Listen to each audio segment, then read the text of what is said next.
اللهم صل على محمد وآل محمد.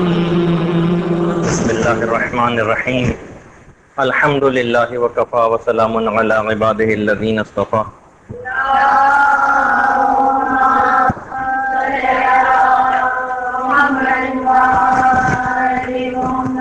تفصیلات موت کے سلسلے میں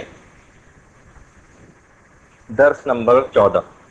تفصیل اس کی آگے چل کر ہم بیان کرتے رہیں گے،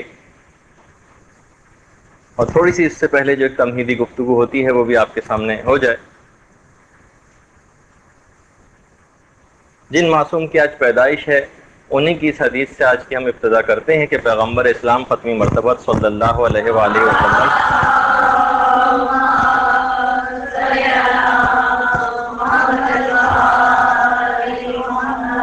ارشاد فرماتے ہیں کہ وطن کی محبت ایمان میں سے ہے. اس کے بہت سارے معنی اور مفہوم بیان کیے گئے ہیں، لیکن علماء نے کہا کہ سب سے جو بہترین معنی ہیں اس کے وہ یہ ہے کہ اس وطن سے مراد وطن اصلی اور وطن حقیقی، یعنی عالم آخرت. اور وہ جو آپ بہت کثرت سے جو آیت سنتی ہیں، ارجعی الی ربک راضیۃ مرضیہ، اے مطمئن نفس ارجعی، رجوع کر لے، واپس پلٹا اپنے وطن اصلی کی طرف. تو یہاں بھی رجوع کرنا، واپس پلٹنے سے مراد یہ کہ انسان جو واپس پلٹتا ہے تو وہ اپنے وطن واپس پلٹتا ہے. اچھا، اب ایک مسئلہ یہاں پر یہ پیدا ہوتا ہے کہ جب یہ بات طے ہو گئی کہ یہ جو وطن ہے اس سے مراد عالم آخرت مراد ہے، تو آخر اس دنیا سے ہم کو اتنی زیادہ محبت کیوں ہو گئی؟ اس کی بہت سی وجوہات بیان کی گئی ہیں، آج مجھے صرف ایک وجہ بیان کرنی. دیکھیے، یہ جو بچہ شکمہ مادر میں 9 مہینے یا موجودہ میڈیکل سائنس کے مطابق 10 مہینے گزارتا ہے. اتنا اور بتا دوں کہ بہت سی شخصیات ایسی رہی ہیں، جیسے مثلا امام حسین علیہ السلام کے متعلق ملتا ہے،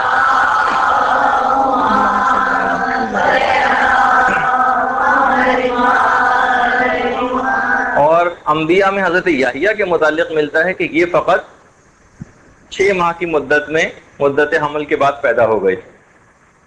ہاں، البتہ ایک بات جو اس میں خاص مجھے بتانی تھی اور بہت کم لوگوں کے علم میں یہ بات ہے کہ حضرت مریم کے بطن میں حضرت عیسیٰ کا جو حمل تھا وہ فقط یا تو 9 گھنٹے کا تھا یا دوسری روایت کے مطابق 3 گھنٹے کا تھا. یعنی صرف اور صرف اتنی، ایسا نہیں تھا کہ پورا عرصہ انہوں نے اس طرح سے گزارا، نہیں، بس 9 گھنٹے یا 3 گھنٹے کے بعد پھر حضرت عیسیٰ کی پیدائش ہو گئی تھی. تو اتنا عرصہ جب شکم مادر میں وہ بچہ گزار لیتا ہے تو اس شکم مادر کو ہی اپنی پوری کائنات سمجھ لیتا ہے، اپنی بے وقوفی کی وجہ سے کہا جائے، کیونکہ وہ اتنا عرصے وہاں رہنے کا عادی ہو چکا ہوتا ہے. پھر اس کے بعد وہ وہاں سے نکلنا نہیں چاہتا. جب بھی آپ نے دیکھا ہے نا کہ بچہ پیدائش کے فوراً بعد روتا ہے، اس کی بھی بہت سی وجوہات بیان کی گئی، جس میں سے ایک وجہ یہ بھی کہ بچے کو شکم مادر سے اتنی زیادہ محبت ہو چکی ہوتی ہے کہ وہ وہاں سے نکلنا نہیں چاہتا. تو ایک فرشتہ ہے جس کا نام ہے زاجر. آج 3 نئے فرشتوں کا میں تعارف آپ سے کرواؤں گا، جس میں سے پہلا تعارف یہ ہے، اس فرشتے کا ہو رہا ہے. اس کا نام ہے زاجر، زے الف جیم رے. زاجر جو سورہ صافات کے اندر بھی ہے، جو دوسری آیت ہے فَالزَّاجِرَاتِ زَجْرًا، اس کا کام یہ ہے کہ یہ رحم مادر سے ڈیلیوری کے وقت بچے کو باہر نکالتا. اتنے دن رہنے کی وجہ سے اس بچے کو شکم مادر سے اتنی محبت ہو چکی ہوتی کہ وہ باہر نہیں نکلنا چاہتا، وہ انکار کرتا ہے. لیکن یہ جو فرشتہ زاجر ہے یہ زجر کرتا ہے. زجر کے معنی ہے زبردستی کرنا، اور زبردستی کر کے اسے وہاں سے نکالتا ہے کہ یہ رہنے کی یہ جگہ نہیں ہے، بلکہ اصل یہ دیکھو جگہ یہ ہے جہاں کتنے مہربان لوگ تمہارا انتظار کر رہے ہیں. بچہ اس وقت بہت گھبراتا ہے، روتا ہے. اس کی وجہ سے اور بھی بہت ساری وجوہات بیان کی گئی ہیں. مثلا ایک تو وجہ وہی ہے جو کہ محدث نعمت اللہ جزائری نے انوار نعمانیہ میں لکھی. فرماتے ہیں کہ بچے کے رونے کی وجہ یہ بھی ہے کہ خدا پیدائش کے وقت اس کو موت و فنا اور مصائب دنیا کا الہام کرتا ہے، اس کو جان کر بچہ ایک دم سے وحشت زدہ ہو جاتا ہے اور رونے لگتا ہے۔ ایک وجہ یہ، اور تیسری وجہ ایک اور بھی ہے جو کہی گئی ہے کہ شیطان پیدائش کے وقت بچے کو مس کرتا ہے، جس سے بچہ روتا اور چیختا، اور اس کی وجہ سے بھی بچے کی ایسی کیفیت ہو جاتی ہے۔ تو رونے کی بہت سی، تو ہمیں جو اس دنیا سے محبت ہو گئی ہے اس کی ایک وجہ ہے کہ ہم نے کافی عرصہ کیونکہ یہاں پر گزار لیتے ہیں، اس وجہ سے ہم اپنی نادانی میں یہ سمجھنے لگتے ہیں کہ شاید اب ہمیں ہمیشہ یہیں پر رہنا ہو، کیونکہ وہ عالم آخرت ہماری نگاہوں سے اس وقت پوشیدہ ہے۔ اچھا دیکھیے، ابھی تک اس شیطان کو کوئی اور دیکھ نہیں پاتا۔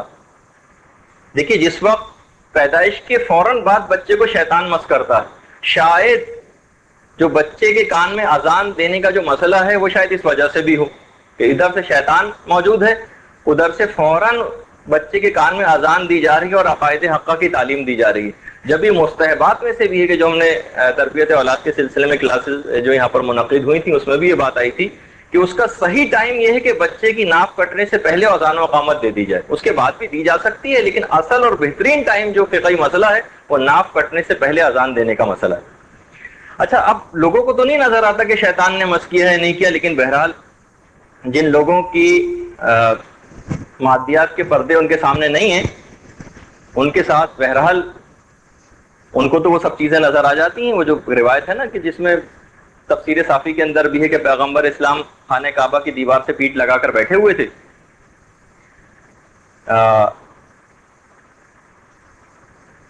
تو اسی وقت مولا کائنات بھی وہاں پر موجود تھے۔ اچھا، اس کو علامہ مجلسی نے عین الحیات میں بھی لکھا ہے۔ تو دیکھا کہ ایک بوڑھا تھا جو کہ بہت ہی کمر خمیدہ، کمر جھکی ہوئی اور سفید ابرو اس کے، اور پیغمبر اسلام کے پاس آتا ہے اور کہتا ہے کہ یا رسول اللہ میرے لیے مغفرت کی دعا کر دیجیے۔ پیغمبر اسلام نے اس سے ایک جملہ کہا کہ تیری امید نا امیدی ہے، تیری کوششیں رائے گاہ ہیں، اور تیرا عمل گمراہی۔ وہ بوڑھا ٹہلتا ہوا چلا گیا۔ مولا کائنات سامنے موجود تھے، رسول اللہ نے کہا کہ اے علی معلوم ہے کہ یہ کون تھا؟ یہ شیطان تھا۔ مولا کائنات کہتے ہیں میں بھاگتا ہوا اس کے پاس گیا اور اس کے گریبان میں ہاتھ ڈالا کہ اس نجس شخص، اس کے نجس گلے میں ہاتھ ڈالا کہ میں اس کو ابھی ختم کر دوں، تو اچانک سے وہ بول پڑا کہ علی ایسا نہ کریں، مجھے وقت معلوم تک کی مہلت دے دی گئی، اور پھر مولا نے اس کو چھوڑا۔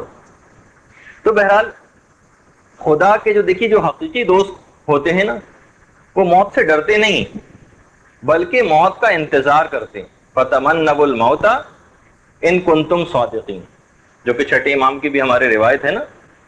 یہ جو موت ہے نا، یہ مخلص بندوں کے لیے نجات کا پیغام ہے اور مجرمین کے لیے ہلاکت کا پیغام ہے۔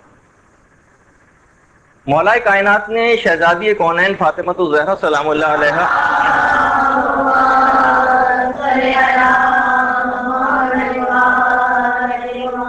کی شہادت پر کچھ اشعار کہے تھے۔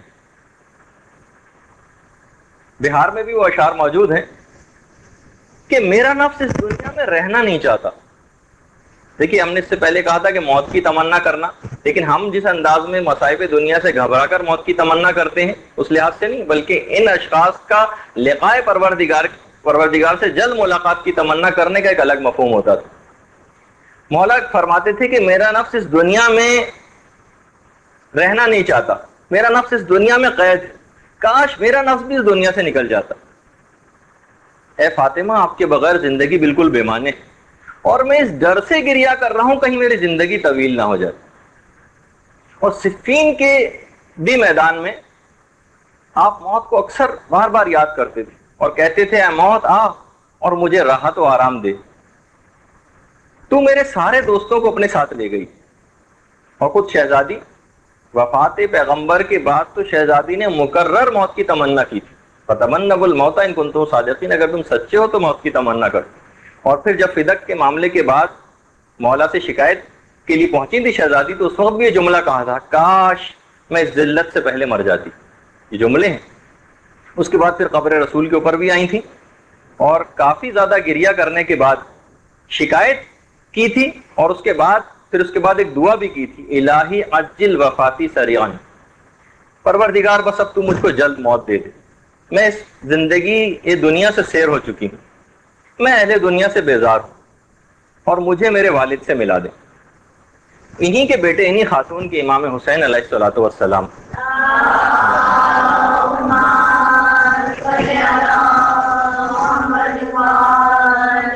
فرماتے تھے کہ میں اپنے بزرگوں سے ملاقات کا اس قدر اشتیاق رکھتا ہوں جس قدر یعقوب کو یوسف سے ملاقات کا تھا، گزرے ہوئے اپنے بزرگ۔ اور جس وقت مسلم ابن عقیل کی شہادت کی خبر ملی تھی تو اس وقت بھی مولانا جو جملے کہے تھے وہ کتابوں میں پڑھنے کے قابل ہے۔ اس میں 2 جملے آپ کو بس فقط سنانے ہیں۔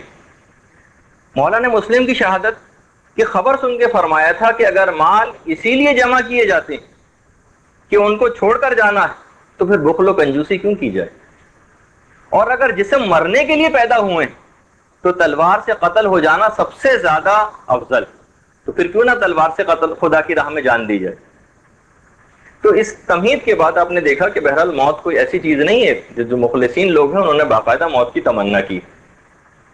اچھا، ایک سوال آپ لوگوں کا بہت زیادہ، میں نے تو پہلے اس کو سرسری سے جواب دے کے ٹالا، لیکن اب چونکہ کافی گیپ بھی آ گیا بیچ میں، تو آپ میں سے اکثر کے دماغ میں وہ سوال اٹھا تھا کہ جب ہم نے قبرستان کے انتخاب کی بات کی تھی اور پھر کئی لوگوں نے اس انداز سے سوال پوچھے کہ پھر تو کچھ خلفاء ایسے تھے کہ جن کو زیادہ یہ مقام اور مرتبہ حاصل ہو گیا کہ رسول اللہ کے ساتھ دفن ہو گئے۔ ویسے تو اس کے ایک دفعہ جواب میں سینئر موسٹ کلاس ہے اس کے اندر بھی ایک دفعہ آ چکا ہے، اور سر علیم صاحب نے بھی غالباً اس موضوع کے اوپر کلاس لی ہے، لیکن کیونکہ اب زیادہ گروپس جمع ہو گئے تو ہم اس کو دوبارہ دہرا دیتے ہیں۔ سرسری جواب سے ہو سکتا ہے کہ آپ لوگوں کی سیری نہ ہوئی ہو۔ تو دیکھیے، بعض اوقات کسی اچھی جگہ پر دفن ہو جانا، بس اس سوال کا جواب دینے کے بعد ہم فوراً پہلی رات جو مردے کے اوپر گزرتی ہے اس کے تذکرے کے اوپر آ جائیں گے کہ آخر ان کو یہ سعادت، لوگ کہتے ہیں کہ بھائی اگر یہ ایسے نہ ہوتے تو ان کو یہ سعادت کس طریقے سے ملتی۔ تو دیکھیے بہت سارے اس کے دلائل دیے گئے۔ پہلی دلیل تو وہی دی جاتی ہے جو مسجد نبوی کی دلیل ہوتی ہے کہ جس جگہ آج مسجد نبوی قائم ہے، تاریخ میں ملتا ہے کہ یہ مسجد بننے سے پہلے یہاں پر کفار و مشرکین مدینہ کا قبرستان تھا، یہاں پر کفار و مشرکین دفن ہوتے تھے۔ پیغمبر اسلام نے یہاں پہ کچھ جھاڑیاں اگی ہوئی تھیں، کچھ درخت اگے ہوئے تھے، اس جگہ کو صاف کروایا اور اس کے بعد پھر کھدائی کروائی گئی، اور پھر کسی کی کوئی ہڈی وغیرہ اس کھدائی کے دوران کسی مشرک کے ہاتھ آئی تو اس کو نکلوا کے پھینک دیا گیا۔ اب اگر ہم اس فارمولے کو صحیح تسلیم کر لیں گے، کوئی شخص طاقت و حکومت کے بلبوتے پر اگر کسی جگہ دفن ہو جائے، کسی مقدس جگہ پہ، تو آپ کا کیا خیال ہے اس کے باوجود مسجد نبوی کے تعمیر کے بعد کیا کفار و مشرکین کے اوپر کوئی رحمت نازل ہونے لگی ہوگی؟ عین اسی جگہ پر جہاں مسجد نبوی آج ہے یا کفار مشرکین کا قبرستان تھا، یا نعوذ باللہ من ذالک ان کے اوپر عذاب کی کا کوئی اثر مسجد نبوی پر پڑتا ہوگا؟ ہرگز بھی ایسا نہیں۔ طبقات ابن سعد وغیرہ تک کے اندر یہ روایتیں ہیں کہ انس صحابی سے باقاعدہ اس کے اندر روایت بھی کی گئی ہے کہ پیغمبر اسلام نے ان تمام قبروں کو کھدوا دیا، درختوں کو کٹوا دیا، اور کوئی ہڈی وغیرہ بھی اگر اس جگہ سے نکلی تو اس کو بھی پھینکوا دیا گیا۔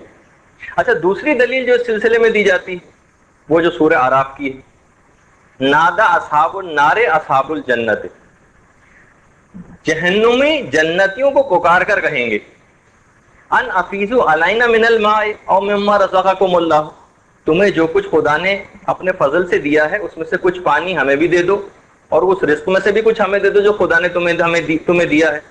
اس وقت جنتی کہیں گے قالو ان اللہ حرمہما علی الکافرین، خدا نے یہ سب کافروں کے اوپر حرام قرار دیا ہے۔ اب دیکھیں، جنتی اور دوزخی اتنے قریب قریب موجود ہوں گے کہ ایک دوسرے سے بات چیت ہو رہی، لیکن جنتی ویسے ہی نعمات خداوندی سے مستفید ہو رہے ہیں، اور کافروں کے اوپر اس قرب کے باوجود عذاب خدا نازل ہو رہا ہے، اس ہمسائیگی و قرابت کے باوجود۔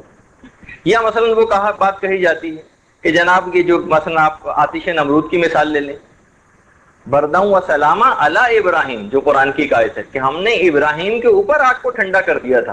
وہ آگ دنیا والوں کے لیے ویسی بھڑکتی ہوئی آگ تھی، لیکن ابراہیم کے لیے گلزار بن گئی تھی۔ یعنی ایک ہی چیز ایک وقت میں دو الگ الگ اشخاص کے لیے الگ الگ ہو سکتی ہے۔ اسی طریقے سے مثلا مثال دی جاتی ہے موسیٰ فرعون کی۔ حضرت موسیٰ فرعون کی گود میں پرورش پا رہے ہیں، موسیٰ کے اوپر رحمت خدا بندی اور نور برس رہا ہے، اور عین اسی وقت فرعون کے اوپر لعنت برس رہی۔ فرعون کے اوپر جو فوری عذاب نہ آنے کی جو وجوہات ان میں یہ بھی ہے کہ بہرحال اس نے ایک رول پلے کیا تھا موسیٰ کی پرورش میں بھی، جسمانی اعتبار سے تو پرورش اسی کے کیا ہوئی تھی، تو بہرحال ایک اس کے اوپر ایک فضل تو خدا نے دنیاوی لحاظ سے ہی کیا تھا. لیکن بہرحال فرعون کو اس رحمت کا جو موسیٰ پہ نازل ہوتی تھی اس کے گود میں رہنے کے باوجود بھی اس کا کوئی اثر اس کے اوپر مرتب نہیں ہوا، اس پہ ویسے ہی لعنت برستی رہی. اچھا، اسی طریقے سے کہا جاتا ہے کہ جہنم کے جو نگران فرشتے ہیں وہ جہنم کے اندر موجود ہیں. ان کی خاص شکل بھی ہے کہ ابھی میں یہ کہنے والا تھا، جب ہم جہنم پہنچیں گے تو اس وقت آپ نے جب ہم اس کے تذکرے کی طرف جب آئیں گے تو اس وقت ہمیں پتہ چلے گا کہ واقعی ان کی شکل وغیرہ کس طرح کی ہوتی ہے. تو جہنمیوں کو عذاب کو دے رہے ہوں گے جہنم کے اندر، لیکن ان کے اوپر اس آگ کا کوئی اثر مرتب نہیں ہو رہا ہوگا. وہ آگ جہنمیوں کے لیے ویسے ہی عذاب ہوگی، اور یہ حکم خدا کی بجاوری کر رہے ہوں گے، ان کے اوپر رحمت خدا برس رہی ہوگی. اسی اعتبار سے اگر ہم اس فارمولے کو صحیح تسلیم کر لیں کہ وہ مقدس جگہ پہ کیونکہ دفن ہو گئے تو ان کو وہاں کی رحمتیں ملتی ہوں گی، تو دیکھیے اب اس سے بھی آپ اندازہ لگا لیں کہ بت خانہ کعبہ کے اندر رکھے ہوئے تھے کتنے عرصے تک، بت ویسے کے ویسے ہی نجس رہے، ان پر لعنت برستی رہی، جبکہ کعبے کے اوپر ویسے ہی رحمتیں نازل ہوتی رہی. اور دیکھیے ایک اور بھی چیز ہے، ہر چیز اصل میں اپنے اصل کی طرف پلٹتی. یہ روایتوں کے اندر بھی اس کا تذکرہ آیا ہے. میں نے جیسے کہ پچھلی دفعہ بھی مثال دی تھی کہ قوم لوط کا عمل کرنے والوں کے لیے مولا نے کہا کہ تم 3 دن بعد ان کو اپنی قبروں میں نہیں پاؤ گے، وہ وہاں سے منتقل ہو چکے ہوں گے. انشاءاللہ شاید آج تو موقع نہیں ملے گا، اگلی نشست کے اندر میں یہ دوسرا فرشتوں کا ایک اور گروپ آپ کے سامنے تعارفات کرا رہا ہوں جس کا نام ہے نقالہ، نون قاف الف لام ہے. فرشتوں کا پورا ایک گروپ ہے جس کا کام ہی یہ ہے کہ مردوں کو قبروں میں سے ایک سے دوسری جگہ منتقل کرتے. اس کا ایک تفصیلی واقعہ بھی جو حال میں تو نہیں، البتہ موجودہ زمانے سے قریب میں ایک آیت اللہ وحید باقر بیبانی کے ساتھ پیش آیا تھا. میں انشاءاللہ اگلی دفعہ اس کا بھی تذکرہ کروں گا. تو اگر کوئی ایسی مقدس جگہ پہ بد کردار اور بد عقیدہ شخص دفن بھی ہو جائے تو بھی وہ وہاں سے غائب ہو چکا ہوتا ہے، وہ کسی اور جگہ وہاں سے اس کی میت منتقل کی جا چکی. درود بھیج دیجیے محمد اللہ.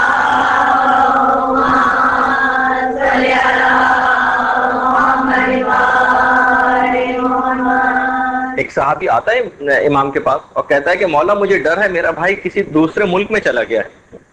دیکھیے ابھی بھی جیسے کہ اطلاعات ملتی رہتی ہیں، بہت سارے جہاں سب سے زیادہ امیگریشن ہو کے لوگ جا رہے ہیں، بہت سارے علاقے اس کے اندر ایسے ہیں کہ جہاں مسلمانوں کے لیے کوئی الگ قبرستان بھی نہیں.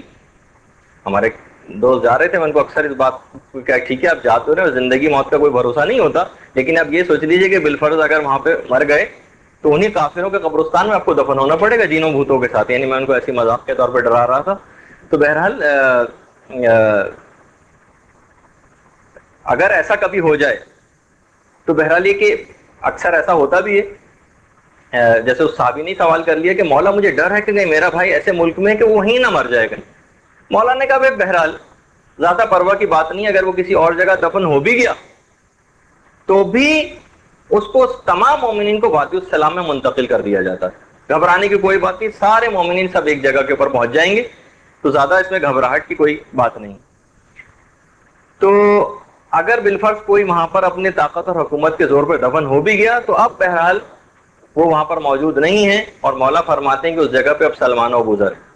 اور اس کے علاوہ یہ تو خیر ہمارے عقیدے کے لحاظ سے بات تھی. اب اگر آپ دیکھ لیں موجودہ زمانے بادشاہی مسجد لاہور جو ہے اس کے بالکل ہی برابر میں رنجیت سنگھ کی مڑی ہوئی ہے، جہاں رنجیت سنگھ جو سکھ گزرا ہے. اب کیا خیال ہے کہ بادشاہی مسجد کی تعمیر کی برکتوں کی وجہ سے بہرحال مسجد پر رحمت خدا نازل ہوتی ہے، کیا اس کی کچھ برکتیں رنجیت سنگھ کو ملتی ہوں گی؟ نہیں ملتی ہوں گی. یا ہاں البتہ یہ ضرور کہہ سکتے ہیں کہ علامہ اقبال کا مقبرہ بھی قریب ہی ہے، یقیناً وہ اس سے ضرور فیضیاب ہوتے ہوں گے مسلمان ہونے کی وجہ سے. یا آج کل جو شرون کے متعلق ہم سنتے ہیں کہ اب وہ اب مرا کہ تب مرا، کب واصل جہنم ہوگا، قبلہ اول یہودیوں کے پاس ہے اور آئے دن وہ قبلہ اول کی بے حرمتی بھی کرتے رہتے ہیں. اب کیا آپ کا خیال ہے اگر شرون وہاں پر مر جائے اور اس کے بعد وہ اپنے طاقت و حکومت کے بلبوتے پر بیت المقدس میں دفن ہو جائے تو کیا وہ کوئی فضیلت حاصل کر دے گا؟ نہیں فضیلت حاصل کرے گا. اسی طریقے سے عام زندگی کی بھی ہم مثالیں دیکھتے ہیں کہ اگر ہم کسی جگہ آم اور امرود کے بیج بوتے ہیں تو بہرحال سب کے الگ الگ ہی پھل نکلتے ہیں. ایک ہی زمین سے گلاب بھی نکلتا ہے، وہیں سے کیچوے بھی برآمد ہونے لگتے ہیں. تو بہرحال اسی اعتبار سے ذرا اور ہم اس کی طرف جائیں کہ جب یزیدی واقعہ کربلا ہو گیا تھا تو ظاہر ہے کہ یزیدی فوج کے بھی کتنے زیادہ لوگ ہلاک ہوئے تھے اور واصل جہنم ہوئے تھے، وہ سارے کے سارے بھی میدان کربلا ہی کے اندر دفن ہوئے، وہ کہیں اور لے جا کے تو دفن نہیں ہوئے نا، لیکن اور جو شہداء کربلا ہیں وہ بھی وہیں پر مدفون ہیں۔ تو شہداء کے روضوں کے اوپر، ان کی قبور کے اوپر رحمت خدا نازل ہوتی ہوگی اور ان کے اوپر مزید عذاب ہوتا ہوگا اگر وہ وہیں پر موجود بھی ہو تب بھی۔ تو بہرحال اس میں کوئی بھی ایسی بات نہیں۔ یا مثلا ہم پڑھتے بھی ہیں مختلف روایت میں، اور یہ روایت تو بہت ہی عام مسلمانوں کے درمیان بھی بہت مشہور ہے کہ بھئی یہ جو مثلا قیامت ہوگی اور قیامت میں ایک ایک قبر سے 70 مردے برآمد ہوں گے، تو آپ کا کیا خیال ہے کہ سارے 70 مردے بالفرض اگر ایک ہی قبر سے نکلیں گے تو کیا سارے کے سارے نیکوکار یا وہ سارے کے سارے بدکار ہوں گے؟ کچھ نیک بھی ہوں گے، کچھ بد بھی ہوں گے، نیکوں کے ساتھ اچھا سلوک کیا جائے گا، بروں کے ساتھ، یعنی ایک ہی قبر میں ہونے کے باوجود بھی اگر اجتماعی طور پہ بھی دفن کر دیا جائے تو جس کا جو حق ہے وہ اس کو مل کر رہے گا۔ تو بہرحال ہم یہ بھی دیکھتے ہیں کہ ان افراد کے وہاں پر مدفون ہونے میں کوئی ایسی فضیلت کی بات نہیں، نہ تو ان افراد نے، نہ تو رسول اللہ نے ایسی کوئی وصیت کی تھی، نہ رسول اللہ کی کوئی رضامندی اس سلسلے میں دی۔ ہاں، حکومت و طاقت کے بلبوتے پر یہ لوگ جمع ہو گئے تھے اس جگہ پر۔ اچھا، اب ورنہ آپ دیکھتے ہیں کہ جس وقت ان کی طاقت کا زور ٹوٹا ہے تو ایک سوال قائم کیا لوگوں کے عام طور پہ دماغ میں آتا ہے کہ ائمہ اتنی الگ الگ کیوں دفن؟ اب آپ دیکھیں کہ پیغمبر اسلام، شہزادی اور ہمارے چاروں امام، امام حسن زین العابدین علیہ الصلوۃ والسلام، امام محمد باقر و جعفر صادق، اللہم صلی علی محمد وعلی محمد، یہ تمام کے تمام مدینے میں دفن ہیں۔ مولا کائنات نجف میں دفن ہیں، امام حسین کربلا میں دفن ہیں، امام موسیٰ قاسم اور امام محمد تقی قاسمین میں دفن ہیں۔ اس کے علاوہ امام علی رضا مشہد میں دفن ہیں، امام علی نقی و حسن عسکری سامرہ میں دفن ہیں۔ تو تعجب ہوتا ہے بعض اوقات کہ یہ اولاد رسول کیسی دیس بدیس پھیلی ہوئی، اور باغ بطول کے یہ پھول کیسے جا بجا بکھرے ہوئے۔ اب سمجھ میں نہیں آتا کہ یہ اتنے بکھر کیسے گئے۔ ایک عالم، ایک بزرگ سے کسی نے پوچھا تو انہوں نے ایک واقعہ سنایا، کہا کہ ایک عالم تھے، وہ اپنے شاگردوں کے ساتھ ایک بستی سے گزرے، اس بستی کے لوگوں نے ان سے سارا ساز و سامان چھین لیا، ان کو قید کر لیا، بڑی مشکل سے اپنی جان چھڑا کر وہ وہاں سے نکلے۔ جب وہ بستی سے باہر نکلے تو انہوں نے اپنے تمام شاگردوں کے ساتھ ایک دعا کی کہ پروردگار ان میں اتحاد کو ختم کر دے اور ان لوگوں کو ان میں اتحاد و اتفاق کی قوت عطا فرما اور ان کو ایک جگہ پہ قائم و دائم رکھ۔ اچھا، اب دوسری بستی میں گئے، دوسری بستی والے بہت اچھے تھے، انہوں نے ہاتھوں ہاتھ لیا، ان کو بڑا مہمان ٹھہرایا، خاطر تواضع کی۔ جب اس بستی سے رخصت ہونے لگے تو انہوں نے ان کے لیے دعا کی، ان بزرگ نے اپنے شاگردوں کے ساتھ کہ پروردگارا ان میں اتحاد کو ختم کر دے اور ان کو منتشر کر دے۔ سارے وہ لوگ حیران رہ گئے کہ یہ آپ نے الٹی دعائیں اس طرح سے ان لوگوں کے متعلق کیسے کر دی؟ تو ان بزرگ کا جملہ یہ تھا کہ دیکھو، بدکار اور بدکاروں کی جو برائی ہے اس کو منتشر نہیں ہونا چاہیے، ان کو ایک ہی جگہ کے اوپر رہنا چاہیے۔ البتہ نیک چیزوں کو منتشر ہو جانا چاہیے تاکہ ان کی نیکی ہر جگہ پھیل جائے۔ ان کے شاگرد بھی بہرحال سمجھ گئے کہ جو برائی ہے اس کو جہاں سے اس کا اوریجن ہوا اس کو وہیں پر ہی مدفون ہو جانا چاہیے اور نیکی کو جا بجا پھیل جانا چاہیے۔ تو بہرحال اس لحاظ سے ہم نے سوچا کہ اس متعلق کیونکہ 2-3 الگ الگ پرچے میرے پاس آئے تھے ان کے سوالات کے، تو ہم نے کہا کہ چلیں اس کو ایک موضوع بھی بنا دیا جائے اور ہماری پچھلی دفن والی جو درس تھا اس سے مربوط بھی یہ چیز ہو جائے گی۔ اب آ جائیے پہلی رات، دفن تو ہو چکے تھے پچھلی نشست تک، اور بلکہ اس سے پہلے میں ایک بات کی وضاحت اور کر دوں۔ اس سے پہلے ایک مسئلہ چلا آ رہا تھا آپ لوگوں کا، آپ لوگ سوچیں گے کہ میں اس مسئلے کے پیچھے پڑ گیا ہوں۔ وہ مسئلہ یہ تھا کہ وہ اگر اعضائے وضو کے اوپر سے پانی سوکھ جائے تو پھر میں نے آقا سیستانی کا بھی مسئلہ بتایا تھا، آقا خوئی کا بھی مسئلہ بتایا تھا کہ داڑھی یا داڑھی کی جگہ سے پانی لیا جائے گا۔ البتہ اس وقت آقا خامنہی کو بھی ہم استفتاء کر چکے تھے۔ اچھا، امام خمینی کا بھی یہی نظریہ تھا، امام خمینی، آقا سیستانی، آقا خوئی، وہ کہتے تھے داڑھی یا داڑھی کی جگہ سے پانی لیا جا سکتا ہے بشرطے کہ ہم نے خود اتنی دیر نہ لگا دی ہو کہ اعضائے وضو کا پانی سوکھ گیا ہو، اتنی دیر نہ ہونی چاہیے۔ اگر آپ نے خود ہی اتنی دیر لگا دی اور سوکھ گیا تو پھر پانی لینے پھر وضو باطل ہو جائے گا، نئے سرے سے کرنا پڑے گا۔ لیکن کسی بھی وجہ سے، گرمی کی وجہ سے یا ہم خود پریشان تھے ابھی تک، تو اعضائے وضو میں پانی صاحب کہاں چلا گیا ہمیں پتہ ہی نہیں چل رہا کہ وہ پانی کہاں گیا۔ آقا بس خامنہی کی طرف سے جو جواب آیا، انہوں نے کہا کہ اگر اعضائے وضو سے پانی سوکھ جائے تو پھر ابرو سے جو آئی بروز ہوتی ہیں آپ کی بھویں، وہاں سے پانی لیا جائے گا. بس یہ ایک مسئلہ مجھے بیان کرنا تھا، کیونکہ یہ آپ جب آپ کو اگر مدرسے کی چھٹیاں ہو گئیں، اس ہفتہ میں بعد میں موصول ہوا، تو آپ کو آج بتانا ضروری تھا کہ بہرحال ان کی تقلید میں جو طالبات ہیں ان تک یہ والی بات پہنچ جائے. اب آ جائیے پہلی رات. یہ اتنی اہم رات ہے کہ پیغمبر اسلام کے بعد ارشاد فرماتے تھے کہ کیا میں تمہیں دو انتہائی اہم دنوں اور دو انتہائی اہم راتوں کی خبر نہ دوں؟ ایک اہم ترین دن تو وہ تمہارے لیے ہوگا جب بشیر تمہارے پاس خدا کی ناراضگی کا یا رضامندی کا پیغام لے کر آئے گا. اب ہر آدمی کے مطابق وہ پیغام ہوگا. وہ دن کہ جس دن ہمیں یہ بات پتہ چلے گی کہ خدا ہم سے ناراض، اس نے ہمیں بخش دیا یا نہیں بخشا، وہ ہم سے راضی ہے یا ہم سے ناراض، اس کا پیغام لے کر آئے گا. وہ انتہائی عظیم ترین دن ہوگا. دوسرا وہ دن جب تمہارے ہاتھ میں نامہ اعمال دیا جائے گا اور تم پروردگار عالم کے سامنے کھڑے ہوں گے، اور اس وقت نامہ اعمال دیا جانے والا ہوگا، پتہ نہیں کہ دائیں ہاتھ میں نامہ اعمال دیا جائے گا کہ بائیں ہاتھ میں. وہ انتہائی اہم ترین دن ہوگا. دو اہم ترین راتیں، پیغمبر فرماتے ہیں ایک رات تو قبر میں تمہاری پہلی رات ہوگی، اور اس سے پہلے ایسی کوئی رات تمہاری زندگی میں نہ آئی ہوگی. بڑی عجیب و غریب رات. اور دوسری وہ رات کہ جس رات کے بعد صبح قیامت ہوگی، اس کے بعد پھر کبھی کوئی رات نہیں آئے گی. کہ میں تمہیں دو انتہائی اہم دنوں اور دو انتہائی اہم راتوں کی خبر نہ دوں؟ اچھا، جس وقت مردہ دفن ہو جاتا ہے اور پہلی رات اس کی شروع ہو رہی، تو روایتوں میں ملتا ہے کہ اس قبر کے جو مردہ پڑوسی ہیں وہ بھی اس کے پاس آتے ہیں اور کہتے ہیں کہ کیا تو ہمارے مرنے سے تم نے کوئی نصیحت حاصل نہ کی تھی؟ دیکھو، ہمارے پاس تو عمل کی گنجائش ختم ہو گئی تھی، لیکن تمہارے پاس تو وقت موجود تھا، تم نے اس وقت کو کیوں ضائع کیا؟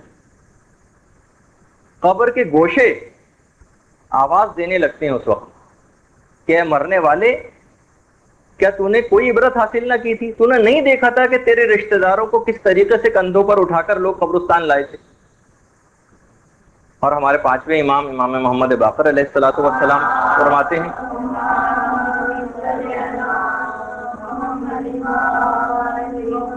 کہ جیسے ہی کوئی شخص مومن ہو یا کافر مرتا ہے تو فوراً اس کے اعمال رسول خدا مولا علی اور ائمہ اطہار کے پاس بھیج دیے جاتے ہیں. ادھر ہم دفن ہوئے، ادھر فوراً ہی ہمارے اعمال معصومین کے پاس بھیج دیے جاتے ہیں. بحر الانوار میں بھی یہ روایت ہے.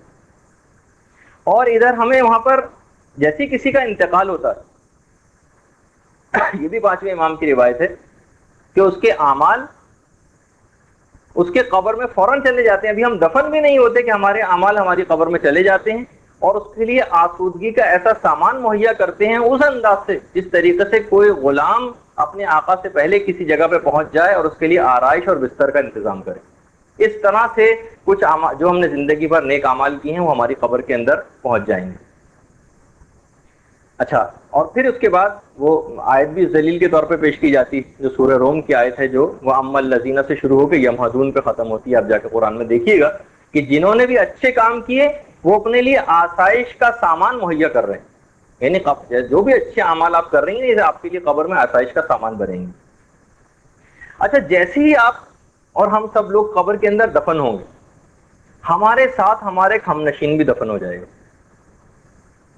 ہمارے ساتھ ہمارے ایک ہم نشین دفن ہوگا. پیغمبر اسلام فرماتے ہیں کہ اس سے فرار ہرگز بھی ممکن نہیں ہے کہ تمہارا ایک ہم نشین تمہارے ساتھ دفن ہوگا جو تمہاری موت کے بعد بھی تمہارے ساتھ رہے گا. وہ زندہ ہوگا جبکہ تم مردہ ہو. اگر وہ نیک اور محترم ہوا تو وہ تمہارا بھی احترام کرے گا. اور یہ بات یاد رکھ لو کہ اگر وہ پست اور کمینہ ہوا تو وہ تم کو حوادث کے سپرد کر دے گا. وہی ہوگا جو تمہارے ساتھ مشہور ہوگا قیامت میں، اور تم قیامت میں اس کے علاوہ کسی اور کے ساتھ مشہور نہ ہوں گے. تم سے قیامت میں اس کے علاوہ کسی چیز کے بارے میں سوال نہیں کیا جائے گا. لہٰذا کوشش کرو کہ اسے بہتر سے بہتر شکل میں انجام دو. اور اگر وہ درست رہا تو تم اس سے مانوس ہوں گے، ورنہ اس کے علاوہ تمہیں اور کسی سے کوئی وحشت نہیں ہوگی. اور پیغمبر فرماتے ہیں وہ ہم نشین تمہارا عمل ہوگا. اچھا یہ اس کی تائید پیغمبر کی اس قرآن کی آیت سے بھی ہوتی، سورہ کہف، وَوَجَدُوا مَا عَمِلُوا حَاضِرًا، گناہگار اپنے تمام اعمال کو اپنے سامنے موجود پائیں گے، اپنے سامنے موجود پائیں گے. اور وہ جو سورہ زلزال میں بھی آپ پڑھتی ہیں کہ وَمَن يَعْمَلْ مِثْقَالَ ذَرَّةٍ خَيْرًا يَرَهُ وَمَن يَعْمَلْ مِثْقَالَ ذَرَّةٍ شَرًّا يَرَهُ، کہ ذرہ برابر بھی کسی نے نیکی کی ہوگی تو وہ اسے دیکھ لے گا. تو جبھی تو دیکھے گا نا جب وہ چیز کوئی مجسم ہوگی، اور ذرہ برابر بھی شر کیا ہوگا تو بھی اس کو وہ دیکھ لے گا. اچھا سائنس کے بھی اعتبار سے اکثر علماء نے بات لکھی کہ دیکھیے ہماری جو فزکس کے اعتبار سے جو میٹر ہوتا ہے نا، وہ مخصوص حالات میں توانائی میں تبدیل ہو جاتا ہے. اچھا بعض اوقات فقط 1 گرام میٹر میں ایکسپلوژن کی طاقت 30,000 ٹن ڈائنامائٹ سے زیادہ ہوتی. دیکھا کہ آپ نے اتنے چھوٹا سا چیز لیکن طاقت اس کے اندر اتنی زیادہ ہے، اور وہ ایک خاص طریقہ کار کے بعد انرجی میں تبدیل ہو جاتا ہے جو میٹر. تو علماء نے ایک بات لکھی ہے، بعید نہیں ہے کہ اعمال کی یہ پھیلی ہوئی انرجیز مل کر ایک جسم کی صورت اختیار کر لیں، اور بعید نہیں ہے کہ نیک اعمال جاذب نظر اور خوبصورت مادی نعمتوں کی شکل اختیار کر لیں، اور برے اعمال سزا اور عقاب کے سانچوں میں ڈھل جائیں. تو یہ بعض اوقات اس کی تائید سائنس سے بھی ہو جاتی ہے. اچھا بہت سے لوگ تو ایسے ہیں کہ ادھر وہ مرے اور ادھر فوراً جنت کے اندر داخل ہو گئے. ابھی تو ہم کیونکہ ہم مرحلے وار آگے بڑھ رہے ہیں نا، ابھی تو ہمیں صرف دفن کیا گیا ہے اور ابھی پہلی رات ہماری ابھی شروع ہو رہی ہے. پہلی رات سے مراد یہ کہ بس دفن چاہے دن کے وقت بھی کیوں نہ ہو لیکن حساب شروع ہو گیا. اب منکر و نکیر کی آمد ہوگی، اس کی تفصیلات ہوں گی اور فشار کا تذکرہ ہوگا، اور اس طرح سے ہم آگے بڑھیں گے. لیکن کچھ افراد ایسے ہوں گے کہ کچھ بھی ان کے ساتھ نہیں ہوگا، ادھر مرے اور ادھر جنت کے اندر داخل. ان میں سے ایک تو وہ ہوں گے جو پیغمبر اسلام فرماتے ہیں کہ جو رمضان کے مہینے میں انتقال کر جائے، ادھر وہ مرا اور ادھر داخل جنت ہوا. علماء باقاعدہ دعا کرتے ہیں کہ ہمیں موت آئے. ابھی میں جب تفصیل بتاؤں گا، جب ہم قبر کے اس میں آگے کے حالات میں چلیں گے تو اکثر علماء کا افسوس بتاؤں گا کہ ادھر شب جمعہ گزرتی تھی اور ادھر وہ افسوس کرتے تھے کہ ارے یہ شب جمعہ بھی گئی، اب اگلی شب جمعہ تک کا انتظار کرنا پڑے گا. تو بعض اوقات یہ بھی ہوتا ہے. تو ادھر جو شخص بھی ماہ رمضان المبارک میں مر جائے. دوسرا وہ گروہ ہے کہ جو 9 ذی الحجہ کے آخری حصے میں انتقال کرے. لیکن دیکھیے یہ تو اب ہماری دونوں چیزیں ہمارے اختیار میں نہیں، رمضان میں مرے یا 9 ذی الحجہ کے آخری حصے میں انتقال کر جائے، ادھر مرے گا اور ادھر داخل جنت ہوگا. تیسری چیز تو ہم کر سکتے ہیں وہ ہمارے اختیار میں ہے، اور چوتھی چیز تو بالکل ہی اختیار میں. جو شخص بھی صدقہ دے کر مرتا ہے وہ فوراً جنت میں داخل ہو جاتا ہے. یعنی اگر کوئی شخص اس بات کا عادی ہو، بیماری میں صبح شام دوپہر صدقہ نکالتا ہو، تو ادھر وہ مرے گا اور ادھر داخل جنت ہو. یہ تیسرا گروہ ہے جس کے ساتھ کچھ بھی نہیں ہوگا پھر. اچھا اس میں بھی یہ ہو سکتا ہے کہ بہت سے لوگوں کے دماغ میں ہے کہ ایسی بیماریوں میں مبتلا ہوتے ہیں، کوما میں ہوتے ہیں، اپنے ہوش میں کے اندر نہیں ہوتے اور انتقال کر جاتے ہیں اور صدقہ نہیں نکالا. تو چلیں بہرحال اعزاء و اقربا نکال رہے ہوتے ہیں، وہ بھی فائدہ دے گا ویسے ہی. لیکن اگر اس سے بھی مطمئن نہ ہو تو چوتھی چیز اور ہے جو ہر شخص کے اپنے اختیار میں ہے، اور وہ اس کے لیے بیمار ہونے کی بھی ضرورت نہیں. وہ یہ کہ جو شخص بھی نماز واجب کے بعد آیت الکرسی پڑھے گا، پیغمبر اسلام فرماتے ہیں کہ اس کے جنت میں داخل ہونے سے فقط موت اس کو روکے رکھے گی. ادھر موت آئی اور ادھر وہ جنت میں داخل ہوا، ادھر موت آئی اور ادھر جنت میں داخل ہوا. جو شخص بھی ہر نماز واجب کے بعد آیت الکرسی کی تلاوت کرے گا، فقط اور فقط موت ہی اس کو جنت میں داخل ہونے سے روکے ہوئے ہوگی، کیونکہ مرے بغیر وہ جنت میں نہیں جا سکتے. تب بھی اس کو یہ فائدہ ملے گا. اچھا اب ادھر جیسے ہی آپ دفن ہوں گی اور ہم سب لوگ جیسے ہی دفن ہوں گے، کئی اور شکلیں اسی وقت قبر کے اندر آ جائیں گی. ان میں ایک شکل تو وہ ہوگی جس کے لیے ہم بہت کوشش کر رہے ہیں کہ اس کو بھیجا جائے، لیکن آپ لوگ اس کو مزاحمت کر رہی ہوتی ہیں کہ کسی طریقے سے جان چھڑائی جائے. علم. پیغمبر اسلام یہ ارشاد فرماتے ہیں کہ جب بھی کوئی صاحب علم مرتا ہے، اس کا علم قیامت تک قبر میں اس کو مانوس کرنے کے لیے متشکل رہتا ہے. یعنی ایک شکل اختیار کر لے گا علم، اور قبر کے کیڑوں کو بھی دفع کرتا. دیکھیے بعض ایسا ہمیں یعنی محسوس ہوتا ہے بعض اوقات ناخوشگوار حیرت ہوتی جب آپ کو بہت سی اس طرح کے ٹاسک، ابھی میں اس کو بحث نہیں کروں گا آپ سے، بس میں اس لحاظ سے کہہ رہا ہوں کہ ناخوشگوار حیرت ہوتی کہ بہت سی چیزیں دی گئیں لیکن آپ لوگوں کی طرف سے اس کے اوپر ایک ریئیکشنری اعتراض ویسے ہوتا ہے، لیکن وہ زیادہ تر وہ اتنا قابل اتنا نہیں ہوتا کہ اس کے اندر ذاتی فالٹ یا سستی، کاہلی، ٹائم مینجمنٹ کا نہ صحیح طور پر ہونا۔ آپ کی پوری کلاس مجھے یاد ہے کہ ٹائم مینجمنٹ پہ ہم نے لی تھی کہ کس طریقے سے ہم اس کو پورا مینج کر سکتے ہیں اپنے ٹائم کو۔ جنہوں نے وہ نہیں سنا، کیونکہ نئے موضوعات کا انتخاب کرنا پڑتا ہے، بار بار انہی موضوعات کو ریپیٹ کرتے رہے تو سب کے لیے وہ ہو جاتا ہے، تو آپ مدرسے کی انتظامیہ سے جنہوں نے وہ نہیں لیا ہے، نہیں سنا ہے کیسٹ، وہ لے کے بھی سن سکتے ہیں کہ ہم ٹائم کو اپنے مینج کیسے کریں۔ تو بہرحال یہ مختلف طریقہ کار ایسے ہیں کہ جس میں علم آپ کو دینے کی کوشش کی جاتی ہے، ورنہ یاد رکھ لیجیے کہ اگر یہ مثلا آپ آج مدرسہ چھوڑ دیجیے، نہ آپ کو ایسے ٹاسک ملیں گے، نہ آپ کو کچھ ہوگا، نہ آپ پہ کوئی سختی کرنے والا ہوگا، نہ آپ کو کوئی ایسی کوئی ضرورت پیش آئے گی، آپ دیکھیں گے کہ آپ کا علم بہت محدود اور کم سے کم تر ہوتا چلا جائے گا۔ یہاں پہ ایک خاص ایک پروسیجر ہے جس کے اندر ڈالا جاتا ہے کہ جب گنے کی مشین میں گنے کو ڈالا جاتا ہے تو بہرحال رس وس نکلتا ہے، ٹھیک ہے، اس کے ساتھ تھوڑا سا سختی ضرور گنے کے ساتھ ہو رہی ہوتی ہے لیکن بہرحال اس سے ایک پروڈکٹ ایک نکلتی۔ تو بہرحال خود پیغمبر اسلام بھی یہ بات فرماتے تھے کہ صاحب علم جو بھی شخص ہوگا، جس کے پاس بھی علم ہوگا، اس کا علم اس کی قبر میں ایک انسانی شکل اختیار کر لے گا اور اس کو مانوس کرتا رہے گا، قبر کے کیڑوں کو دفع کرے گا اور قیامت تک اس کے ساتھ اس کو مانوس کرنے کے لیے، اس کا دل بہلانے کے لیے موجود ہوگا۔ اور خود جو روایتوں میں ملتا ہے کہ اللہ نے حضرت موسیٰ کو وحی کی تھی کہ اے موسیٰ، خیر و بھلائی کی باتیں سیکھو اور دوسروں کو بھی خیر و بھلائی کی باتیں سکھاؤ، کیونکہ میں ان کی قبروں کو منور کر دوں گا کہ جو خیر و بھلائی کی باتیں سیکھتے ہیں اور دوسروں کو سکھاتے ہیں، تاکہ ان کو وحشت نہ ہو۔ تو ایک تو فوراً علم ایک شکل اختیار کر لے گا، اور آپ ابھی ہم آگے کی طرف جا رہے ہیں، ابھی منکر و نکیر نہیں آئے، ابھی ہم صرف دفن ہوئے ہیں کہ کچھ شکلیں آنے لگیں گی اسی وقت فوراً۔ ان میں ایک تو علم ہوگا کہ جو کہ ایک شکل کو اختیار کر لے گا۔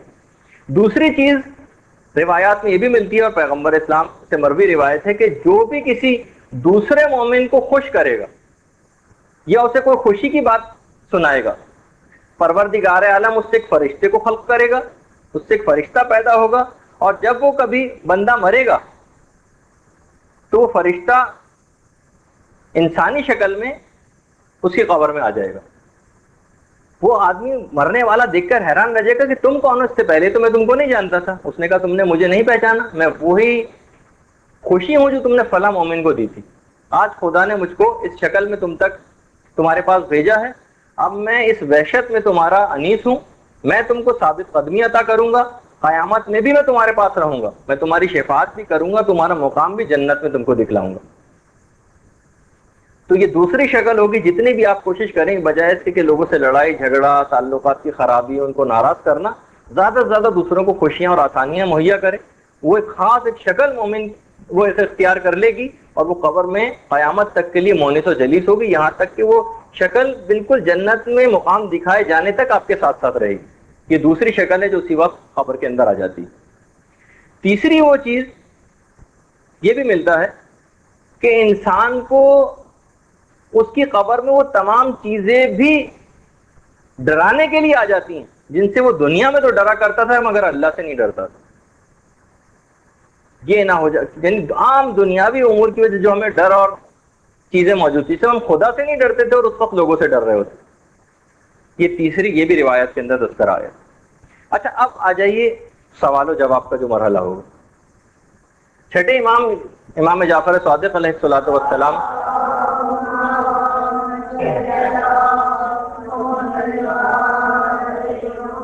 کہ جو تین چیزوں سے انکار کرے وہ ہمارا شیعہ نہیں۔ معراج رسول کا جو انکار کرے، قبر میں جو سوال و جواب کا انکار کرے، اور جو شفاعت کا انکار کرے، وہ ہمارے شیعوں میں سے ہے ہی نہیں۔ اچھا چوتھے امام کی صیغت یہ تھی کہ چوتھے امام اکثر مسجد نبوی میں آ کر لوگوں کو پہلی رات کے سوالات کے جوابات سے آگاہ کرتے تھے اور کہتے تھے کہ اپنے آپ کو اس پہلی رات کے سوال و جواب کے لیے تیار کر دو۔ خاص طور پہ مسجد نبوی آ کر یہ جملے ارشاد فرماتے تھے۔ اچھا یہ سوال و جواب کرے گا کون؟ وہ جو ملتا ہے ان منکر و نکیر، یہ کچھ ان کے صفاتی نام بھی ہیں، مبشر و بشیر بھی کہا جاتا ہے، منکر و ناکر بھی کہتے ہیں۔ جیسا جو آدمی ہوگا اس کے مطابق ان کے ساتھ ویسی یہ شکل اختیار کر کے آئیں گے. نیکوکار ہوگا تو مبشر و بشیر نام ہوگا, ورنہ منکر و نکیر یا منکر و ناکر. اچھا بہرحال ان کا ایک خوف تو ہے, آج بھی عرفا کا بھی پتا پانی ہوتا ہے, خوف تو ہے. وہ جو میں نے شعر بھی پچھلی دفعہ سنایا تھا نا کہ دوزخ مجھے قبول ہے یا منکر و نکیر, لیکن نہیں دماغ سوال و جواب کا. تو وہ یہی اسی کہ انسان کو بہرحال ایک خوف تو لاحق ہوتا ہے کہ دوزخ مجھے قبول ہے لیکن یہ سوال جواب میں برداشت نہیں کر سکتا. اس خوف کو دور کرنے کا بھی ایک طریقہ بتا دیا گیا ہے, اور وہ طریقہ بتایا ہمارے پانچویں امام نے, امام محمد باقر علیہ الصلوۃ والسلام.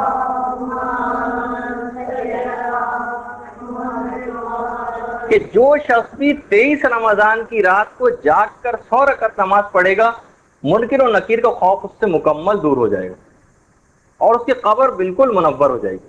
یعنی آپ اس انداز میں منکر و نکیر سے بات کریں گے جیسے آپ اپنی سہیلی سے بات کرتے, کوئی خوف اور کوئی ڈر ہی نہیں. تو ایک تو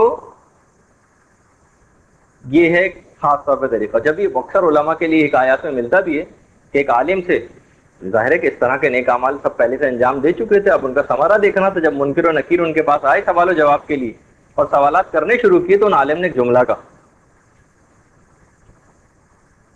انہوں نے ایک جملہ کہا کہ تم مجھ سے سوال و جواب کر رہے ہو, میں 80 سال تک ان سوال و جوابات کی پریپریشن اور تیاری صاحبان ایمان کو کرواتا رہا ہوں. بس یہ جملہ سننا تھا اور منکر و نکیر وہاں سے چلے گئے بغیر سوال و جواب کی. یعنی آپ پہ اتنا ایک اعتماد اور ایک کانفیڈنس پیدا ہو جائے گا کہ منکر و نکیر کا خوف ہی بالکل دور ہو جائے گا. اچھا یہ جیسے کہ میں نے ابھی بتایا کہ منکر و نکیر کی جو شکلیں ہوں گی وہ انسان کی خصوصیات کی بنیاد پر جس کے پاس وہ جا رہے ہیں ان کے مطابق ہوں گی, تبدیل ہوتی رہیں گی. یہ منکر و نکیر کی جو آمد ہوگی نا, یہ مرنے والے کے لیے سمجھیں کہ یہ پہلی عدالت اور پہلی پیشی ہوگی.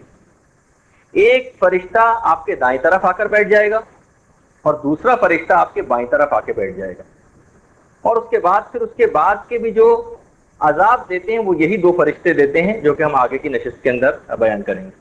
اچھا اس سے پہلے کہ یہ منکر و نکیر آئیں, آپ وہ تیسرے فرشتے کا تعارف بھی آپ سن لیں. ایک فرشتہ اور آتا ہے منکر و نکیر کی آمد سے پہلے, اس کا نام ہوتا ہے منبع, میم نون بے ہے, منبع. اس کی تفصیلی تذکرہ تو اس روایت کے اندر ہے اس فرشتے کا جو سلمان فارسی کے انتقال کی روایت ہے. سلمان آخری ایام میں مدائن میں تھے اور وہیں پہ بیمار پڑ گئے تھے. تو مولا کائنات کے ایک اور صحابی ازبغ ابن نباتہ ان کی مزاج پرسی کے لیے گئے, دیکھا کہ سلمان کے اوپر آثار موت طاری. سلمان تابوت کے اندر قبلہ رخ ہو کر بیٹھ گئے اور اسی قبلہ رخ حالت میں بیٹھے بیٹھے قبرستان ان کو لے جایا گیا. قبرستان لے جا کر تابوت کو رکھ دیا گیا. سلمان نے, جیسے کہ مستحبات میں سے بھی ہے جو کہ ہم اگلی نشست کے اندر بیان کریں گے کہ جب پہلی رات گزر جائے گی اور لواحقین اگلے دن قبرستان پہنچے تو ان کی کیا ذمہ داریاں ہیں, اس کے اوپر ہم گفتگو کریں گے. اور سلام کیا جا کر اہل قبور کو, اے خاک کے ہم نشینوں تم پر میرا سلام. کوئی جواب نہیں آیا. دوسری دفعہ پھر سلام کیا, اہل دیار تم پر ہمارا سلام. کوئی جواب نہیں آیا. اس کے بعد تیسری دفعہ سلمان نے کہا کہ میں تم کو خدا اور رسول کی قسم دیتا ہوں مجھ کو جواب دو. میں رسول کے ہاتھوں کا آزاد کردہ ہوں اور رسول نے مجھ سے وعدہ کیا ہے کہ جب تک مجھ کو موت نہیں آئے گی جب تک کہ مردوں سے میں ہم کلام نہ ہو جاؤں. اسی وقت روایت میں اچانک سے سامنے سے قبر پھٹی اور ایک مردہ باہر نکل کر آیا اور کہنے لگا آپ پر خدا کی رحمت و سلام ہو. اور پھر دیگر لوگ جو وہاں پر موجود تھے ان سے بھی کہا کہ اے فانی گھروں کے مالکو, اے دنیا کے امور میں منہمک رہنے والوں, پوچھو کیا پوچھنا چاہتے ہو. اس کے بعد ایک تفصیلی گفتگو ہوئی ہے سلمان کی اس مردے کے ساتھ, لیکن وہ اتنی تفصیل سے گفتگو تو میں آپ کے سامنے نہیں پیش کروں گا. میں صرف اپنا جو مجھے ابھی کا جو پوائنٹ آپ کے سامنے بیان کرنا ہے صرف وہ آپ کے خدمت میں بیان کروں گا کہ اس نے اپنی پوری تفصیل بتائی کہ مجھ پر موت کیسے آئی, کیا حالات تھے. سلمان نے جس طرح سے اس سے پوچھتے گئے وہ جواب دیتا گیا. کہنے لگا کہ بہرحال میرا انجام بخیر ہوا تھا. اس کے بعد منکر و نکیر کی آمد سے پہلے ایک فرشتہ میرے سامنے آ کر بیٹھ گیا. اس کا نام تھا منبع. اور وہ فرشتہ، میں حیران رہ گیا کہ تم کون ہو؟ ابھی منکر و نکیر بھی نہیں آئے تھے. کہنے لگا کہ میری ڈیوٹی تمام انسانوں کے اوپر لگائی گئی ہے کہ میں ان کو مرنے کے بعد ان کے اعمال کی خبر دوں. اب جتنے تم نے دنیا میں اعمال کیے سارے لکھو. میں نے کہا کہ میرے پاس تو کوئی کاغذ نہیں، کس پہ لکھوں؟ کہا کہ یہ جو اپنا کفن ہے، کفن کے گوشے کی طرف اس نے کہا کہ یہاں پر لکھو. کہا کہ میرے پاس قلم تو نہیں ہے، میں کیسے لکھوں؟ کہا کہ تمہاری جو انگلیاں ہیں یہ بمنزل قلم، ان سے لکھو. کہا کہ میرے پاس تو کوئی سیاہی بھی نہیں ہے، کس سے لکھوں؟ کہا کہ تیرا جو ذہن کا جو آب ہے یہ تیری سیاہی، اس سے لکھو. اب وہ منبع اس کے تمام اعمال بتاتا گیا اور میں وہ تمام اعمال لکھتا گیا. تمام چھوٹے اور بڑے اعمال اس نے مجھ کو لکھوائے. اس کے بعد اس نے ان تمام اعمال کے اوپر ایک مہر لگائی اور مہر لگانے کے بعد ان کو میری گردن میں حمائل کر دیا اور سورہ اسراء کی آیت نمبر 13 اور 14 پڑھی. سورہ اسراء کی آیت نمبر 13 اور 14 پڑھی جو نامہ اعمال سے متعلق تھی. اور پھر اس کے بعد وہ وہاں سے چلا گیا اور اس کے بعد منکر و نکیر کی آمد ہو گئی. پھر خیر اس کے بعد کی بھی تفصیل بہت ہے کہ مردے نے اس کے بعد پھر مزید بھی بات چیت ہوئی اور اس کے بعد آخر میں مردے نے کلمہ شہادت زبان سے جاری کیا اور اس کے بعد گفتگو کا سلسلہ منقطع ہو گیا. سلمان نے ازبغ ابن نباتہ سے کہا کہ مجھے قبر کے اندر اتار دو. حکم کی تعمیل کی گئی، حضرت سلمان کو قبر کے اندر لٹایا گیا. سلمان نے کچھ دعائیں پڑھی اور اس کے بعد انتقال کر گیا. بہار الانوار کے اندر پورا یہ واقعہ پوری تفصیل کے ساتھ ہے، آپ اس کے اندر بھی پڑھ سکتی ہیں. تو بہرحال اس کے اندر ابھی جو مجھے جس سے میں نے روایت سے مدد بھی لی، آپ کے سامنے پیش کیا. منکر و نکیر کی آمد سے پہلے ایک فرشتے کی بھی آمد ہوتی ہے جس کا نام منبع، جو کہ تمام جو ہم نے زندگی میں نمایاں انجام دیے ہوتے ہیں، ہر چھوٹے بڑے اعمال وہ ہمیں لکھوائے گا، ہمارے سگنیچر کروائے گا، باقاعدہ ایک اسٹیمپ مہر لگائے گا اور پھر قیامت میں ہماری گردن میں حمائل کر دیا جائے گا. اچھا، اس وقت مردے، جس وقت یہ منکر و نکیر کی آمد ہوتی ہے نا، اس وقت مردے کی پوزیشن کیا ہوتی؟ روایت میں ہے کہ وہ اٹھ کر بیٹھ جاتا ہے، حتیٰ کہ اس کا کفن بھی اس کے شانوں سے ڈھلک جاتا ہے، اس انداز سے بیٹھتا ہے. اچھا، خاص طور پر روایتوں میں کہ برے لوگوں سے، ظالمین سے، کفار سے، منافقین سے جس وقت بھی منکر و نکیر اس کے پاس آ کر بیٹھتے ہیں سوال و جواب کے وقت، تو ان کے ہاتھ میں اتنا بھاری اور بڑا ایک ہتھوڑا ہوتا ہے کہ اگر ساری دنیا کے جن و انس مل کر بھی اس کو اٹھانا چاہیں تو اٹھا نہیں سکتے. لیکن یہ ان افراد کے لیے ہوتا ہے. اچھا، منکر کون سے ایسے ہم اعمال انجام دیں کہ جس سے منکر، ٹھیک ہے ہم وہ والا تو ہم پہ نہیں ہو سکا کہ ہمیں سوال منکر و نکیر ہم پر نہ ہو بالفرض، لیکن کم سے کم ایک فرینڈلی ماحول تو ہو جائے، مدرسہ خط القائم جیسا ماحول تو نہ وہاں پہ نظر آئے. تو بہرحال منکر و نکیر کیا ہم ایسے اعمال انجام دیں کہ وہ مہربان ہو جائے. ایک روایت میں تو یہ ہے کہ شعبان میں جو شخص بھی 9 روزے رکھ لے گا، منکر و نکیر سوال و جواب کے وقت انتہا سے زیادہ اس پر مہربان ہو جائیں گے. ایک تو یہ، اور دوسرا ایک جملہ ہے انی آمنت بربکم فاسمعون، جو اس کی زیادہ سے زیادہ اس ذکر کو پڑھے گا اس سے بھی منکر و نکیر بہت زیادہ مہربانی سے پیش آئیں گے. یہ 2 اعمال اس وقت کے لیے خاص طور پر، انی آمنت بربکم فاسمعون. اچھا، یہ تو تھا سوال و جواب کی، ابھی ہم بات کر رہے ہیں ہم کیا ایسا کام کریں کہ سوال و جواب ہم پہ سے ساقطی ہو جائے. کون اس چکر میں پڑے بھائی، اس کو کٹوائی کیوں نہ، ایگزیمٹی کیوں نہ کرا لیں سوال و جواب سے اپنے آپ. جی ہاں، اس کے بھی طریقے ہیں.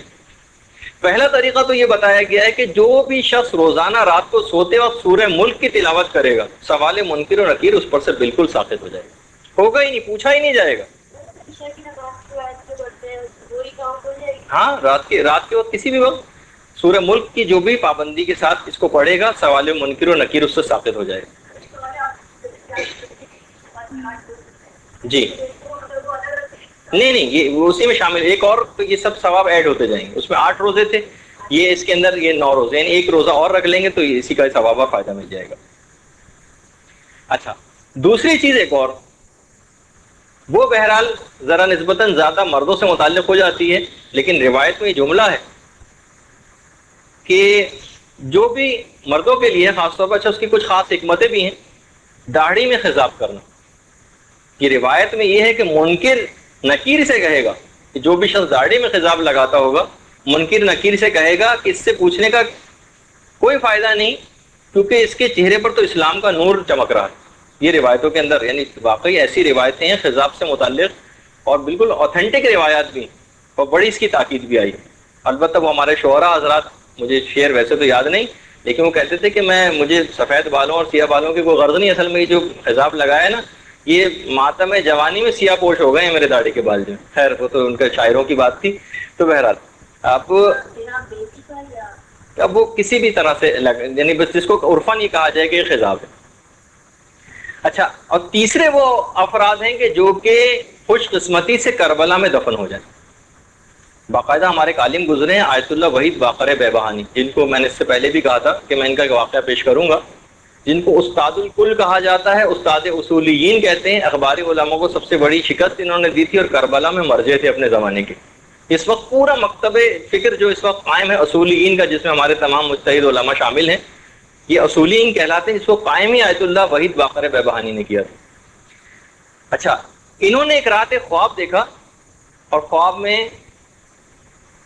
مظلوم کربلا امام حسین علیہ الصلوۃ والسلام کو دیکھا۔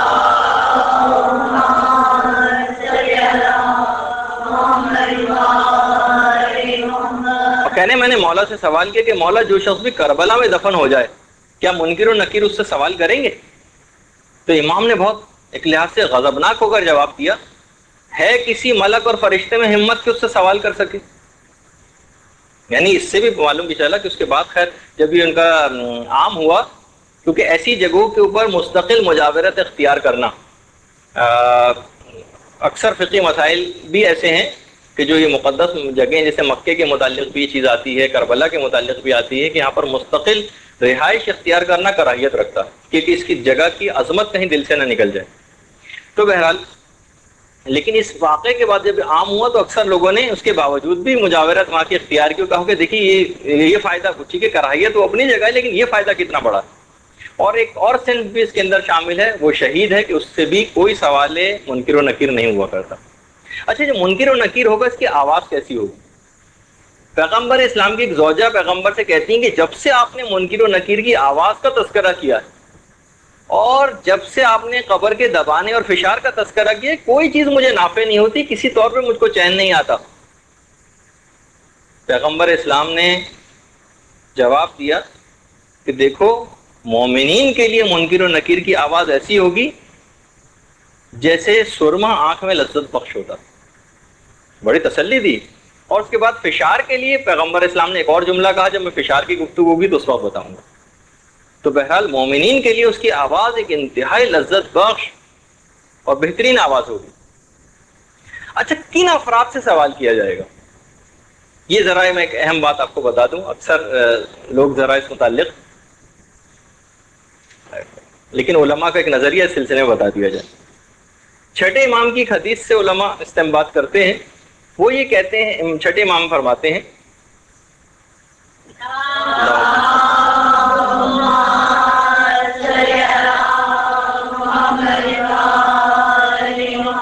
کہ فقط دو اصناف ایسی ہوں گی کہ جن سے قبر میں سوال و جواب کیا جائے گا، خالص مومن یا خالص کافر۔ دوسرے تمام درمیانی درجے کے مومنین کو نظر انداز کر دیا جائے گا، اور وہ کافی میں باقاعدہ روایت۔ درمیانی درجے کے جو مومنین ہوں گے یہ برزخ میں آزاد ہوں گے قیامت تک۔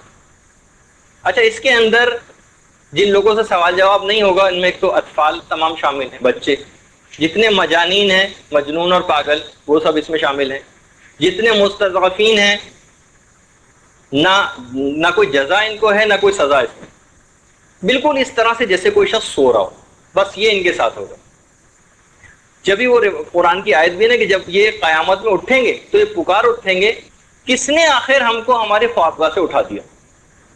یہ باقاعدہ سورہ یاسین کے اندر آپ جا کے دیکھیے گا، یہ جو سورہ طٰہٰ کی بھی آیت ہے، ہم تو فقط ایک ہی دن برزخ میں ٹھہرے، یعنی اس طرح سے کہ نیند کی کیفیت نہیں ہوتی کہ آدمی کو جب اٹھایا بہت دیر اگر سوتا رہے تو وہ سوچتا ہے کہ میں تو ابھی تو سویا تھا، تو وہ کہیں کس نے ہمیں ہمارے خوابگاہ سے اٹھا دیا، اور ہم تو فقط ایک ہی دن برزخ میں ٹھہرے۔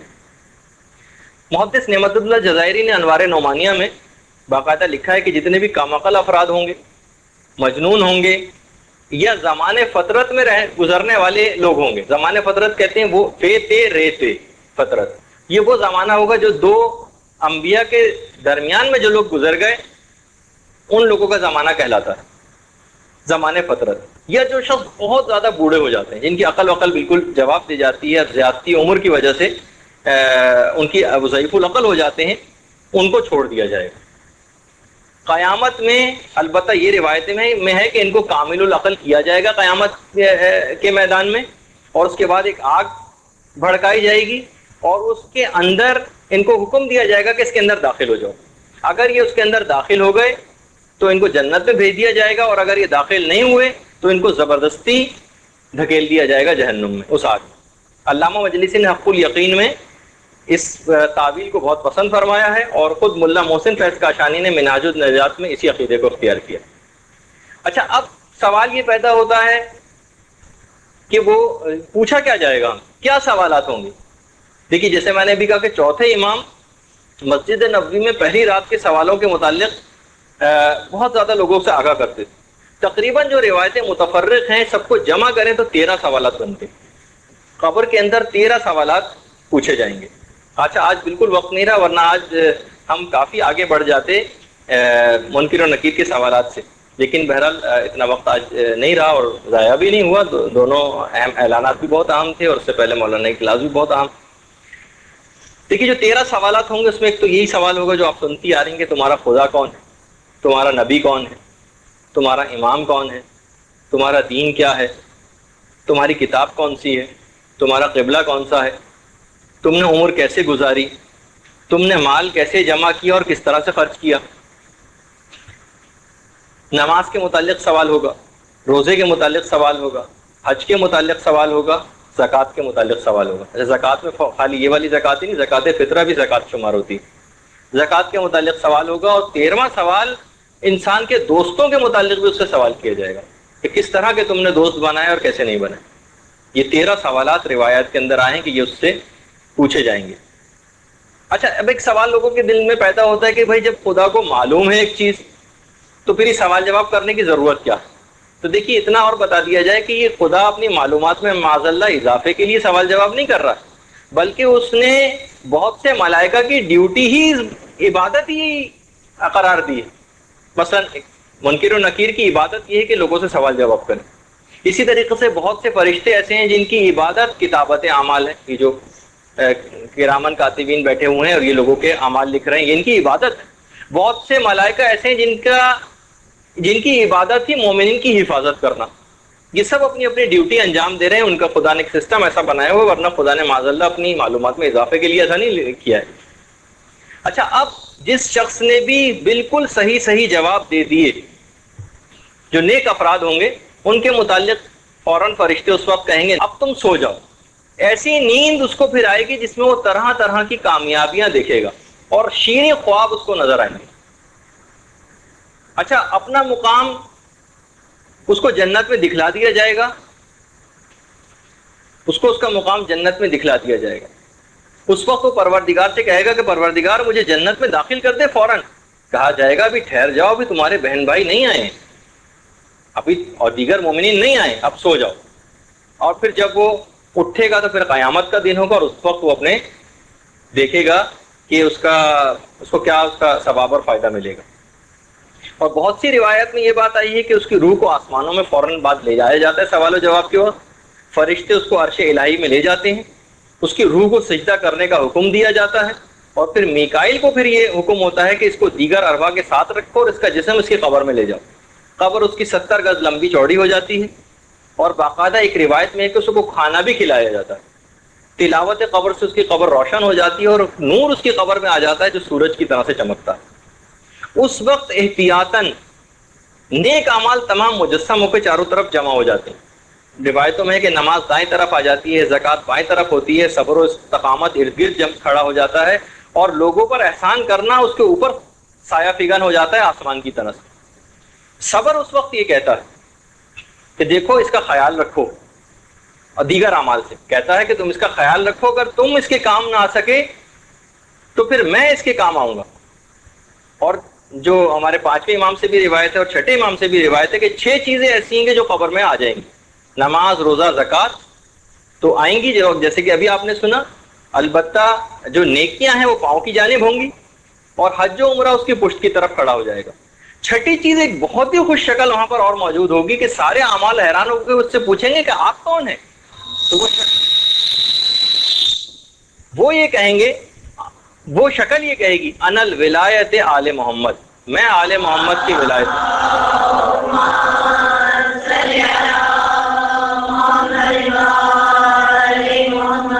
وہ کہے گی کہ اگر تم میں کوئی کمی یا نقص ہوا تو میں اس کمی کو آگے پوری کرنے کے لیے آگے بڑھوں گی۔ اب دیکھیے اس کے بعد وہ شخص سو جائے گا۔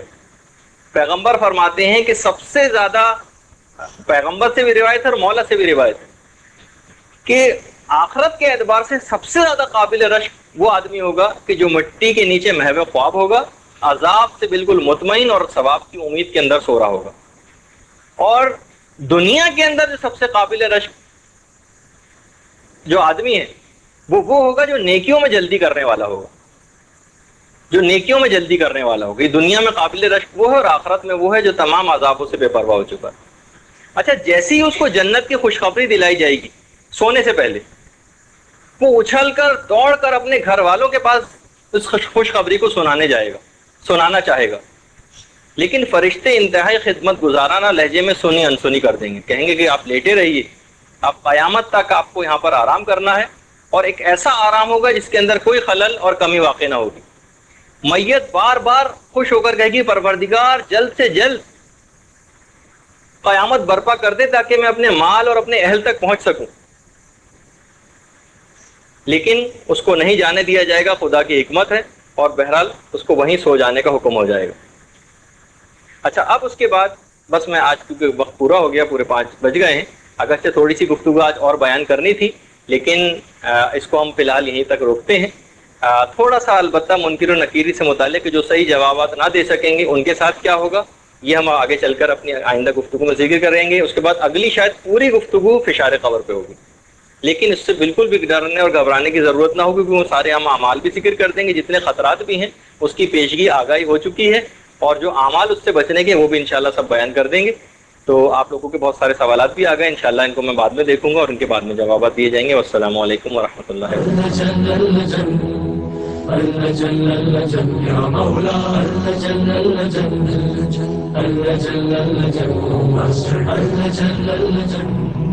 وبركاته. يا صاحب السماء